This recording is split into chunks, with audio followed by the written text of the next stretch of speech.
Crosby to Sarah Houseke's house. Are you ready for the lake? Let's go! Room for one more? Yeah. From Relativity Media comes Shark Night 3D, which hits theaters just in time for Labor Day weekend. The film stars American Idol Season 5 runner-up Katharine McPhee, Sarah Paxton, Alyssa Diaz, and Dustin Milligan, and is about a group of vacationers who set off for a relaxing, fun weekend at a lake house in the Louisiana Gulf that turns into a nightmare when they are attacked by sharks. McPhee also starred in The House Bunny in 2008 as the hippie sorority sister Harmony, and she'll also be co-starring in the upcoming NBC series Smash. Here, with director David R. Ellis by her side, they talk about their 3D shark experience. It's awesome. That was good. Copying me.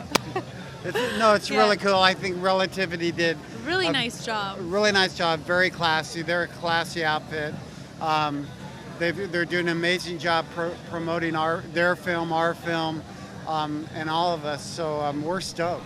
Dustin Milligan, who plays Nick, talks about working in 3D. It's the first time I ever worked in 3D, and it was definitely a cool experience. Getting to sort of stand behind the scenes and watch how the technology works, and then actually being a part of some of the scenes too. I know in the tank stuff there was a lot of shots where, you know, there's all these orange pieces of tape that were sort of set up behind me, and I would be swimming through, and these were sharks and stuff like that. It's a lot of fun. Shark Night 3D is currently in theaters.